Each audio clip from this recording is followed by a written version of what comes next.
Todo empezó en un viaje a África en el 2018, nada menos. O sea, todo empezó un viaje a África, a Kenia y Tanzania. Allí visité las reservas de Serengeti, Masai Mara, el Gorongoro. Paisajes que a mí desde pequeñito, vamos, yo tenía unas ganas de ir a Serengeti impresionantes. Para mí eran uno de los sueños, ¿no? Y cuando me fui en tienda de campaña allí, con unos pocos amigos, en una excursión que organizó una agencia de viajes, pues dije, pues voy para allá sí o sí, a pesar de miedos, resistencias, las jaulas, ¿no? Que son los miedos y las resistencias. Y entonces me fui para allá y fue una experiencia impresionante, pero dentro de la experiencia impresionante que es África, con todo lo que ello conlleva, estar con los masáis, estuvimos allí desayunando en medio del parque natural, es todo una especie de libertad controlada, ¿no? Que eso luego me preguntas y hablaré más tarde, las reservas, ¿no? Y pues de repente, pues bueno, pasó el tiempo y en el 2019, justo antes del confinamiento, de hecho el libro lo terminé en octubre, noviembre del 2019, antes del confinamiento, y tiene mucho que ver con los confinamientos, fue como una especie de premonición, diría yo, visión, pues me fui a un viaje al desierto, también a África, con los bereberes, que luego hice un libro que se llama Comprender el desierto es comprender el mar, que fue el anterior que hice, y este salió justo a continuación cuando parecía de la nada misma, pero que era como el ir filtrando las experiencias que había tenido en África, que se habían ido posando poco a poco en el espíritu, y al final pues salieron en esos mes y medio. Porque cuando yo escribo es una escritura torrencial, como uno de los personajes del libro, ¿no? Que nace en medio de un torrente. Pues es una escritura torrencial, ¿no? Entonces es como que sale de mí y yo soy simplemente un canal que se abre para que salga y dices, ¿de dónde ha salido el mundo? Pues bueno, sí, hay tres nombres que son reales, que son Julius, Ben y Amani, que son tres masáis que estuvieron allí con nosotros, pero no eran adolescentes, claro. Tenían algo más talluditos, con 25 años, ¿no? Entonces todo eso fue la amalgama de la que surgió el... Claro, algo absolutamente para mí, escribir también, como decías tú, no tiene género ya. Es como la propia vida, ¿no? No, para mí no tiene frontera alguna. Yo ya no me pongo a pensar si he escrito novelas, he escrito ensayo, he escrito poesía, ¿no? Para mí todo es una mezcla continua, ¿no? Como mi propia vida, en el fondo.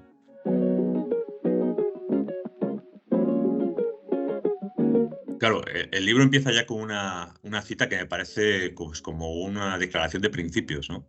De Richard Bach, de Juan Salvador Gaviota, ¿no? De la única libertadera es aquella que conduce a la libertad, ¿no?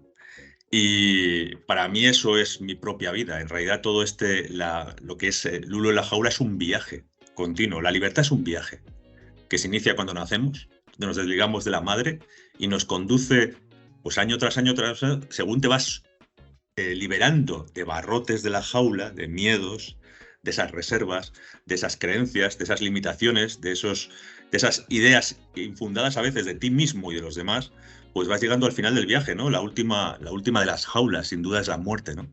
La muerte como la liberación de las jaulas. Ese principio de libertad, que es el que sacude todo el libro y está en todos.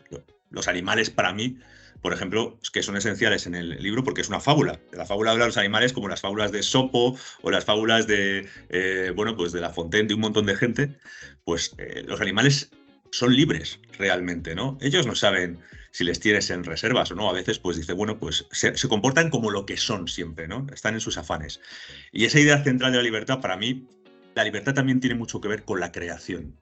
O sea, la libertad es inherente a la creación. Por eso hablo también en el libro del mito del paraíso, ¿no? De la creación.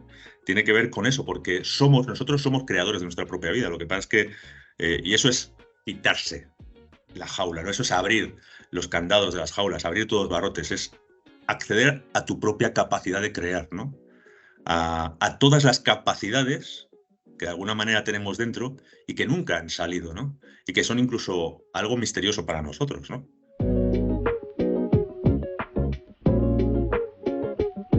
Eso es la típica historia de los buscadores que somos, ¿no? Continuamente, ¿no? De los grandes buscadores trascendentalistas que ha habido siempre en todas las épocas y a lo largo de toda la historia de la humanidad, ¿no? Estos buscadores y que llegan a esos grandes valles que en el fondo es la búsqueda de un paraíso, pero no nos damos cuenta que esa búsqueda que hacemos siempre externa, que es lo que pasa a estos personajes, Julius Benyamani, y de alguna manera Lulu les enseña eso, esa búsqueda externa que hacemos nunca va a llegar a ningún fruto, porque ese gran valle, como dices tú, ese gran paraíso se va a ir al traste en cualquier momento, como pasa, ¿no? Se va a ir al traste y para darte cuenta al final que el paraíso está dentro de ti. pero también está el infierno. O sea, ambos se juntan, ¿no?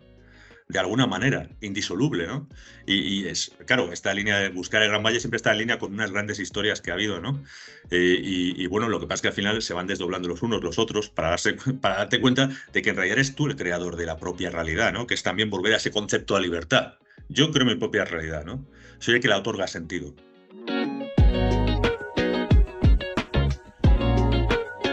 Para mí este libro es un canto a la unidad del ser humano con la naturaleza, ¿no? O sea, aparte de otras muchas cosas que salen, de personajes, de los animales, cómo hablan entre ellos, de cómo interaccionan con los propios, con ellos, cómo se van dando cuenta de la interacción a lo largo del relato. Es que yo no concibo al espíritu sin la naturaleza, somos una parte integrante de eso. Cuando estamos metidos en la jaula de nuestro propio ego, porque la jaula es el ego humano, en el fondo, estamos separados de lo que nos es propio. Y para mí nos es propio la naturaleza. Es algo esencial de nosotros mismos. Lo que pasa es que estamos metidos en nuestras pequeñeces, en nuestros confinamientos pequeños de vidas, tú ahí, yo aquí, todos en cada salita, compartimentados, y no nos damos cuenta de que el otro también, no solo la naturaleza, sino el otro, tú y yo, somos una parte de nosotros mismos, porque nos acercamos enjaulados hacia el otro, ¿no? En posición defensiva, como con cierto resquemor, ¿no? A ver qué pasa. Y sin embargo, si nos quitamos las jaulas, nos damos cuenta que el otro es una parte de mí y la naturaleza es una parte de mí mismo también. Pero ¿sabes lo que pasa en relación a eso, con los animales, con todo? Las reservas. Que nos gusta, nos encanta tener todo controladito. Nos encanta tener todo controlado.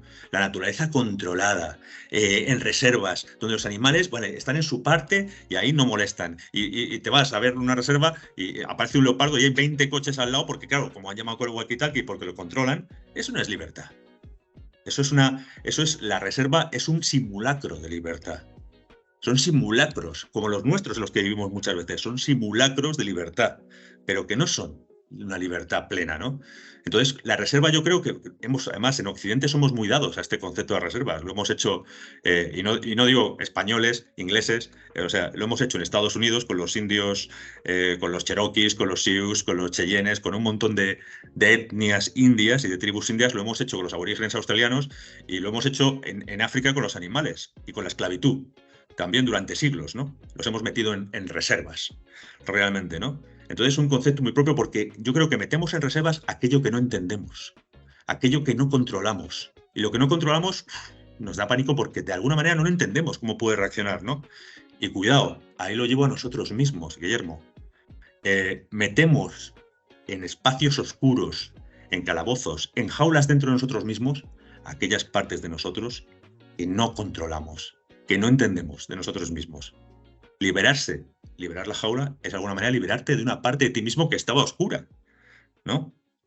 Sacarla a la luz. Que cuidado, los artistas somos muy dados, como tú bien sabes también, a escribir sobre la sombra, ¿no? A sacarla, es la manera de darle luz, de iluminarlo, ¿no? Un poco todo, ¿no? De liberarte de la jaula, ¿no? Eso es, si no, morirías de alguna manera, irías muriendo poco a poco, ¿no? Sí, a mí me parece algo curiosísimo cómo lo hacemos, ¿no? Y de alguna manera incluso culturalmente, con muchas cosas. Ahora estamos en esa cultura, ¿no? De aquello de la sensibilidad, aquello, vamos a cambiar lo que no nos gusta, lo que escribieron hace mucho tiempo pero que no nos gusta, ¿no? Eso es parte de nosotros. De alguna manera somos herederos de todo eso, lo que hay que aprender del pasado, ¿no? Pero no borrarlo. No, aprendamos de eso, del pasado, pero no borremos el pasado. Estamos borrando una parte de nosotros que algún día va a salir otra vez.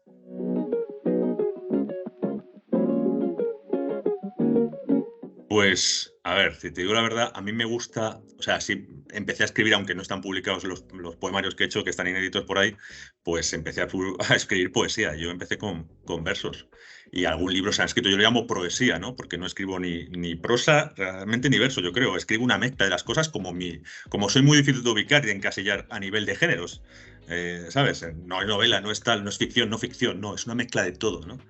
Y trabajarlo, la verdad es que no, si te digo la verdad, no lo trabajé. O sea, a ver, esto suena un poco como, joder, que ególatra. No, es que no tiene ningún mérito porque realmente salió.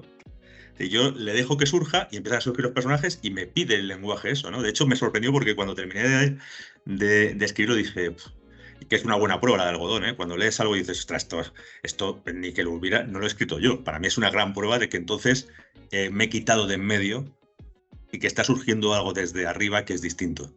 Si mi ego está metido ahí, realmente va a ser algo que tiene que ver con mi mente, pero cuando lo dejo abierto hay algo que probablemente va a trascender eso, ¿no? Y que va a significar mucho para muchas cosas, porque yo creo que esta metáfora o esta fábula del Lulo en la jaula tiene significación, tiene muchos estados de metáfora detrás, ¿no? Es una fábula de cómo estamos ahora realmente, ¿no?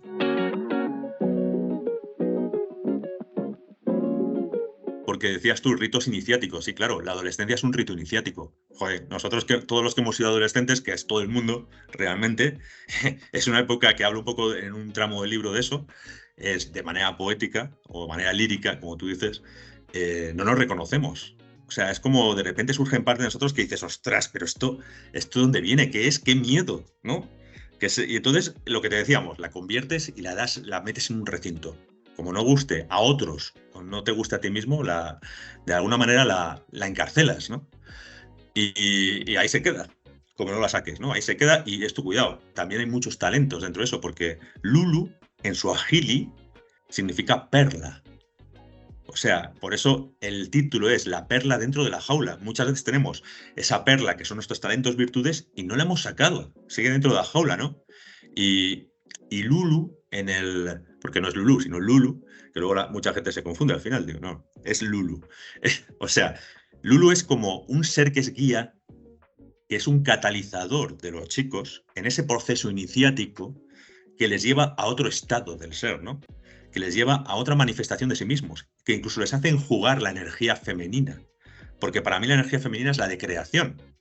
Aquí otro ya con un tema que es el de género, ¿no? O sea, todos tenemos una parte masculina y femenina dentro. El animus y el ánima, que decía Jung, ¿no? Indistintamente. Y la energía femenina es propia de la creación, ¿no? Es la creación en sí misma. Entonces, de alguna manera, Lulu les hace a ellos entrar en esa energía creativa que es la que les va a hacer crear sus propias vidas. Es una guía, ¿no? Como en muchos otros relatos iniciáticos que lo decías tú mismo en la entrevista, ¿no?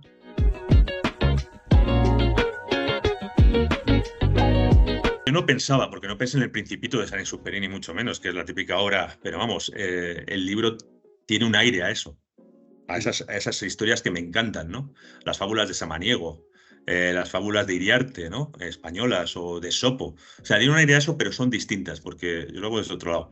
Eso por un lado, ¿no? Porque luego está Memorias de África, que está presente a lo largo de todo el libro, ¿no? De Karen Blixen. Está todo el rato presente del libro, ¿no? Juan Salvador Gaviota, ¿qué te voy a decir? De Richard Bach.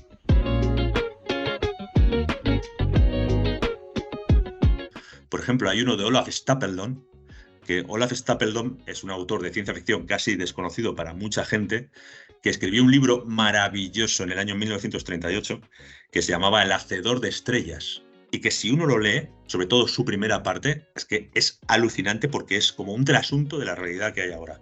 O sea, es una obra visionaria. O sea, esa es una de mis recomendaciones. Lo que pasa es que es difícil de encontrar esta, ¿no? Escribió Sirio también, otra obra, ¿no? Luego también otra que me he leído, bueno, que estoy leyendo ahora mismo, ¿no? Es la de Alicia Agenstinska, que es Hijos de Ápate, que es un libro de Siruela, que me parece que está muy en boga con ahora, ¿no?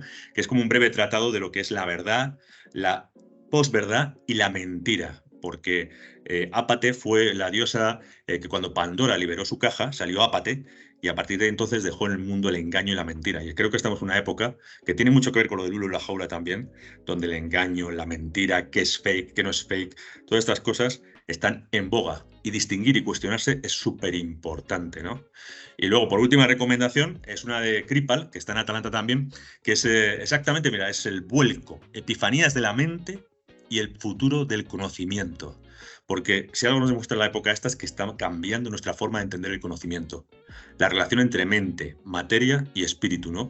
Y aquí Kirpal hace, pues, por ejemplo, nos da experiencias de grandes científicos que tuvieron vuelcos en su manera de pensar a través de experiencias epifánicas, ¿no? Es un libro interesantísimo como todo lo que hace Atalanta, ¿no? Que Jacobo Siruela, que me parece brutal.